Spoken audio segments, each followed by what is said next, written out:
It's not the kind of a show that could be done today because there are too many sensitivities that would be involved, and you would wind up in a legal morass like... A show like this would never survive today. Not because the jokes were too tame, but because the fight behind them was too dangerous to repeat. Laugh-In was at its peak, the single most watched program in the United States. Roughly 1 out of every 3 American households with a television set tuned in every week. And yet, buried inside that success was a scene so contentious that when a sister production tried the same trick a year later, a station manager in Ohio cut the broadcast off mid-air. Stations across the country refused to run it again. Within days, the show was finished. To understand how that happened, you have to go back and look at what made Laugh-In so explosive in the first place, because the answer explains both its rise and the disaster that followed it. The story begins in an unlikely place, a leftover time slot nobody wanted. In January of 1968, NBC found itself with a hole in its Monday night schedule after The Man from UNCLE ended its run. Over on CBS, the competition looked unbeatable. Gunsmoke and The Lucy Show had been ratings fixtures for years, the kind of programs advertisers trusted and audiences returned to out of habit. NBC executives did not have a bold new hit ready to go up against them. What they had instead was a strange, fast-moving variety show built around 2 hosts, Dan Rowan and Dick Martin, and a production team led by George Schlatter and Ed Friendly. Nobody inside the network was confident it would work. It was scheduled less because anyone believed in its potential and more because the time slot needed to be filled with something, and this was what was available. The doubts were not unreasonable. Anyone watching an early episode of Rowan and Martin's Laugh-In could see immediately that it broke almost every convention of the era's television comedy. Sketches lasted seconds instead of minutes. Punchlines sometimes arrived before the setup had finished registering. Performers fired one-liners directly into the lens and vanished before the audience had time to fully process the joke, replaced instantly by another face and another gag. To network executives raised on slower, more structured variety formats, it felt chaotic, almost unwatchable. It looked like an hour of material that had been crushed down into 45 minutes and then shuffled out of sequence. Then something unexpected happened. Within roughly a month and a half of its premiere, the show caught fire. By the close of its first full season, Laugh-In had climbed past Bonanza and past Gunsmoke to become the #1 program on American television, holding a Nielsen share above 30. It stayed at the top for 2 consecutive seasons, drawing an audience estimated at 50 million viewers on a typical week. To put that in perspective, that meant close to a third of every household in the country with a television set was tuning in. Timing had everything to do with it. The America that Laugh-In was broadcasting into was not calm. 1968 delivered the Tet Offensive overseas, and at home, the assassinations of Martin Luther King Jr. in April and Robert Kennedy in June, followed by the violence outside the Democratic National Convention in Chicago that summer. The country felt like it was fracturing in real time, night after night, on the evening news. Into that atmosphere came a program that never let a single joke sit long enough to cause real discomfort. By the time a viewer registered that a line had touched a nerve, 3 more jokes had already replaced it. That relentless pace was not just a stylistic choice. It was, whether by design or by accident, a kind of emotional escape valve for an exhausted audience. But speed that thrilled viewers also terrified network censors.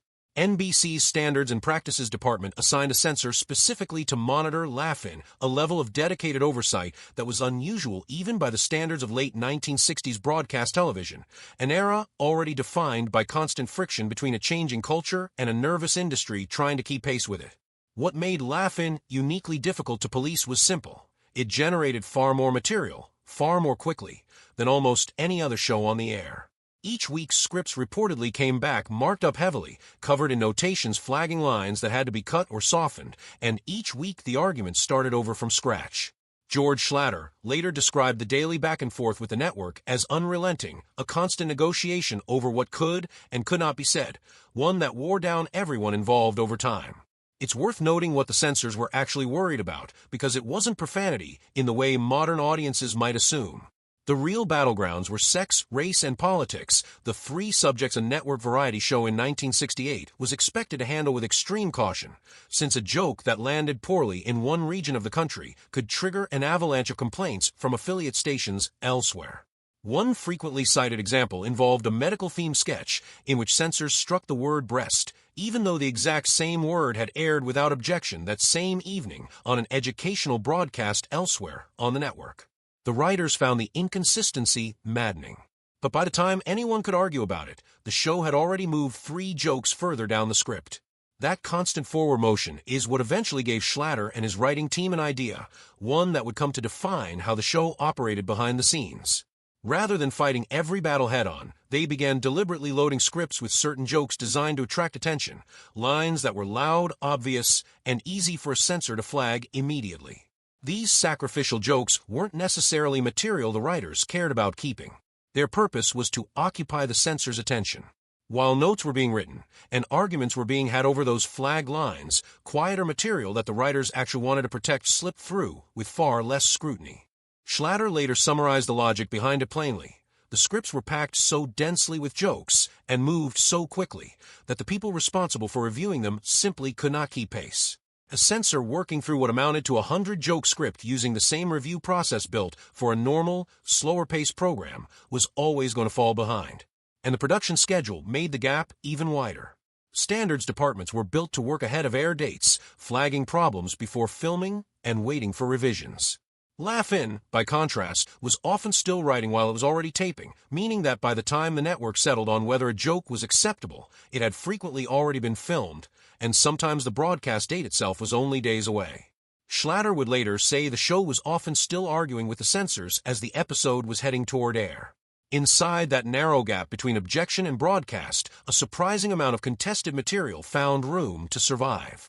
That gap showed up on screen in ways that were hard to formally object to after the fact, mostly because pointing out the problem required a censor to explain exactly what they thought a joke meant, which was often more embarrassing than simply letting it pass. The show's Mod World segments featured go-go dancers in bikinis, an image that was already considered acceptable for the era, but the camera would frequently push in close enough to reveal puns and jokes painted directly onto the dancer's skin, visual gags that were easy to miss on a printed script and only became clear once the footage was actually shot and broadcast. The same principle applied to the show's rapid-fire one-liners, many of which carried sexual undertones that read as obvious decades later, but were difficult to challenge in the moment without a censor essentially confirming, out loud, exactly what the innuendo meant. Nowhere was this dynamic more visible than in one of the show's most beloved recurring characters. Arte Johnson played a lecherous old man whose surname was written to be pronounced in a way that sounded uncomfortably close to a curse word, a detail the network apparently needed clarified before signing off on the character at all. Week after week, the sketch put him in pursuit of a stiff, unimpressed woman played by Ruth Buzzy, who would eventually strike him with her handbag as the scene ended in slapstick. Beneath the comedic packaging, the sketch was built entirely around a man harassing a woman until she physically fought him off, and it aired on NBC regularly because the visual punchline of the handbag gave the whole segment enough comedic cover to pass review. The show didn't just sneak material past the censors quietly. In one of its boldest moves, it turned the censorship fight itself into on-air material, mocking the very process that was trying to restrain it, broadcast on the same network, paying for the show. The recurring phrase, "beautiful downtown Burbank," became something of a running signature, repeated by hosts and guest stars with exaggerated sincerity. Burbank, home to NBC's production studios, was a modest Los Angeles suburb that nobody would seriously call glamorous, and the joke lived entirely in that gap between the phrase's tone and reality, a wink aimed squarely at the corporate structure standing just off camera. A similar trick lived inside the line. Look that up in your Funk and Wagnalls, a nod to a real reference book publisher whose name simply sounded suggestive enough to make the joke land, all while giving censors nothing they could point to on paper. The show even aired a segment openly titled as a tribute to censorship itself, broadcasting the joke about its own restrictions directly into the homes of the audience the restrictions were meant to protect. Cast members reportedly had their own private joke as well, referring to a piece of set design using initials that stood for a nickname for Schlatter himself, sitting in plain view of a review process that apparently never asked what the letters meant. Then there is the 3-second clip that may have quietly reshaped how political campaigns approached entertainment television altogether. In September of 1968, Laugh-In invited a presidential candidate into its studio for the first time.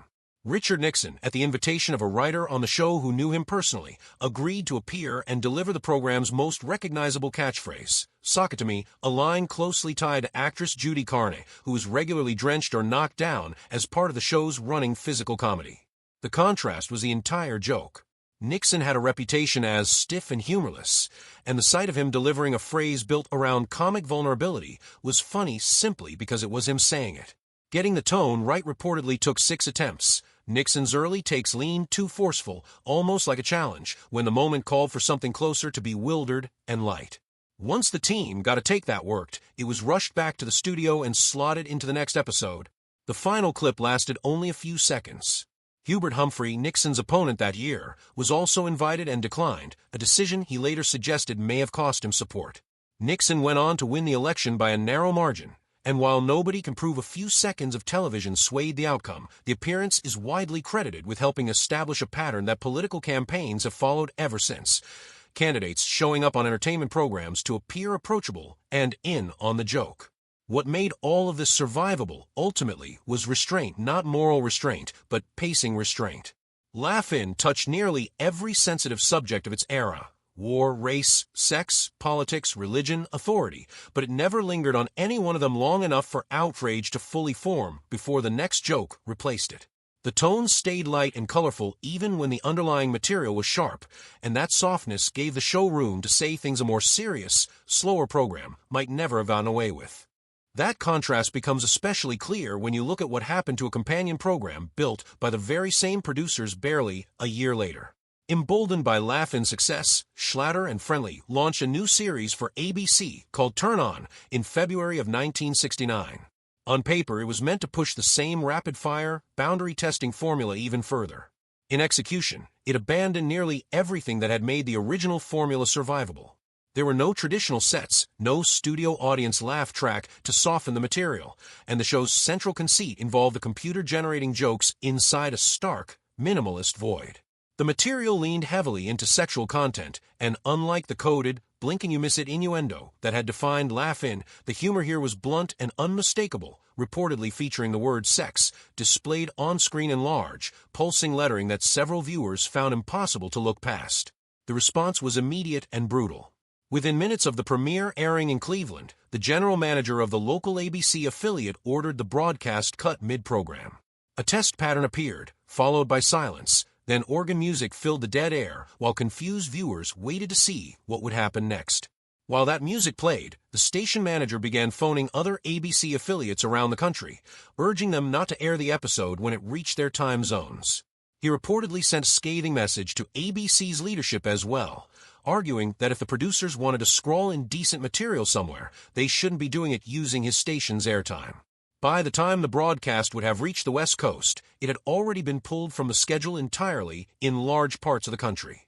Within roughly 2 days, ABC had logged hundreds of complaints against only a small handful of messages in support. Within a week, close to half the network's affiliate stations had refused to air it again, and Turn On was effectively canceled after a single episode, arguably the fastest collapse of a series in American television history. There is a striking irony buried in exactly where that collapse happened. Cleveland had, by pure coincidence, spent much of Laugh-In's run as the punchline of its own recurring joke. Early in the show's first season, writers had leaned heavily on ethnic humor built around simple stereotypes and exaggerated accents, material common enough for the era, but risky enough that NBC censors eventually pushed the writing staff to dial it back, worried about backlash from communities the jokes targeted. Rather than abandon the structure of those jokes entirely, the writers reportedly looked for a new, safer word to drop into the same setups, something that wouldn't feel like it was aimed at any specific group. Schlatter later admitted he had never actually visited Cleveland himself. The city's name simply sounded right in the rhythm of the joke. Once the writers started using it, it stuck, and Cleveland became one of the show's ongoing running gags, referenced in bits about weather, culture, and civic decline for the rest of the series' run. It is one of television history's stranger coincidences that the same city Laugh-In had turned into a national punchline would later become the exact place where the very same production team watched their next project collapse in real time. The fallout from Turn On reached well beyond that single show. ABC, badly shaken by the speed and volume of the backlash, grew noticeably more cautious in the months that followed. Not long afterward, the network reportedly passed on a pilot from writer Norman Lear after reviewing 2 versions of it, judging the material too coarse in its language and too direct in how it handled race. An ABC executive later explained the decision by saying leadership simply didn't believe audiences were ready to accept it. CBS saw the same material and reached the opposite conclusion. A newly appointed programming executive there wanted shows capable of generating real conversation and picked the project up. That show became All in the Family, which premiered in January of 1971 and went on to become one of the most influential and successful sitcoms in the history of American television. That is the strange final turn in this story. The producers behind the most watched show in America and the fastest canceled show in American history were the same two people, working barely a year apart, using nearly identical creative instincts to wildly different results. One network built its future on a show almost nobody believed in at the start. Another network, burned once by a similar bet gone wrong, turned down the project that would go on to define the next decade of television comedy.